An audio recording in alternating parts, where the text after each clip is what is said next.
అనగనగా ఒక ఊరిలో రమేష్, రాఘవ్ అని ఇద్దరు అన్నాతమ్ముళ్ళు ఉండేవాళ్ళు. వాళ్ళ ఊరిలో వాళ్ళు చెరుకుల వ్యాపారం చేసేవాళ్ళు. చెరుకు నుండి రసం తీసి దాన్ని అమ్ముకునేవాళ్ళు. ఇలా రమేష్, రాఘవ్ ఎంత కష్టపడినా సరే రోజువారీ కూలిపాటి డబ్బులే వచ్చేది. అందుకని రమేష్ రాఘవ్‌తో ఇలా అంటాడు. అన్నయ్య, మన ఊరిలో అందరూ చేపలు పట్టి దాంతో చేపలు అమ్ముకొని సంపాదిస్తున్నారు. అలాగే వాళ్ళ దగ్గర మనం కొనుక్కొని చేపలతో ఏదన్నా రెస్టారెంటు ఓపెన్ చేద్దాము అని చెప్పారు. వాళ్ళ అన్న ఆలోచనలో పడి, సరే అయితే మనము చేపలు పట్టి అమ్మే వాళ్ళకి డబ్బులు ఇవ్వాలంటే మన దగ్గర డబ్బులు ఇప్పుడైతే లేవు.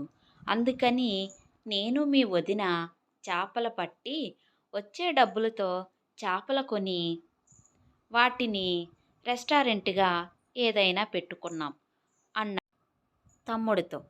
సరే అన్నయ్య, జాలరివాడి దగ్గర కూడా ఎంత చేపలు అమ్ముడుపోతున్నాయో కనుక్కోండి అన్నయ్య అనని చెప్పాడు. సరే తమ్ముడు, నేను మీ వదిన వెళ్ళి చేపలు ఎలా అమ్మబడుతున్నాయో అవి కనుక్కొని చేపలు పట్టడానికి అలాగే చెరువుగట్టు దగ్గరికి వెళ్తాం అనని చెప్పారు. సరే అని వాళ్ళిద్దరూ వెళ్ళి చేపలు పట్టుకొని వచ్చి ఇలా ఆలోచిస్తూ ఉంటాడు. మా నాన్న చిన్నప్పుడు చేపల్ని బొంగులో కాల్చి మాకిచ్చేవాడు. ఎంత రుచిగా ఉండేయో. అలాగే చేపలు పట్టడం కూడా అదే మొదటిసారి.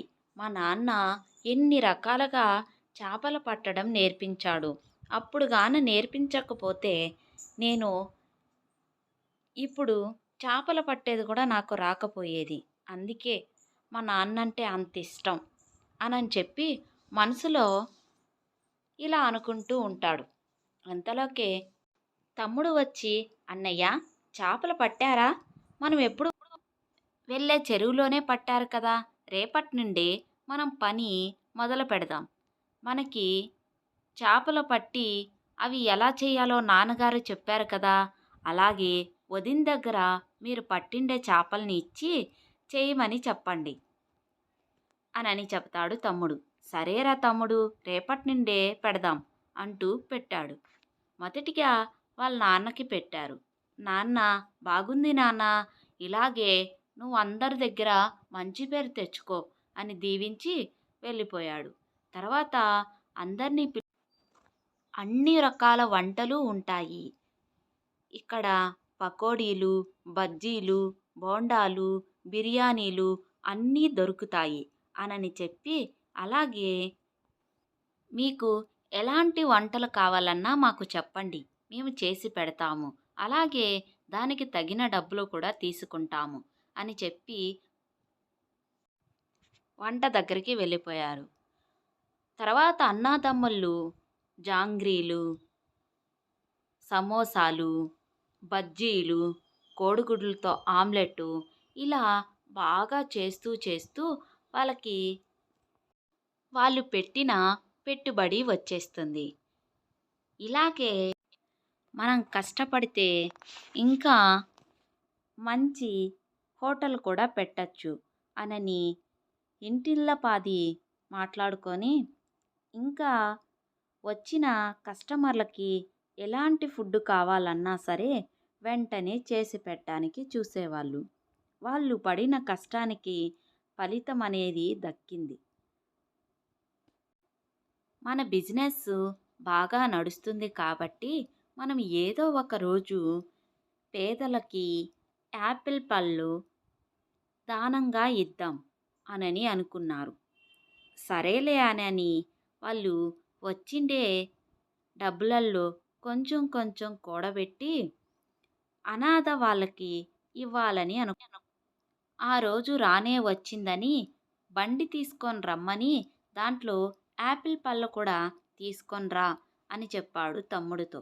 సరే అని చెప్పి ఇంటిల్లిపాది యాపిల్ పళ్ళు తీసుకొని వెళ్తూ ఉండగా అక్కడ ఒక సంఘటన జరిగింది. అక్కడ కళ్ళు తిరిగి పడిపోతూ చాలామందే కనిపించారు.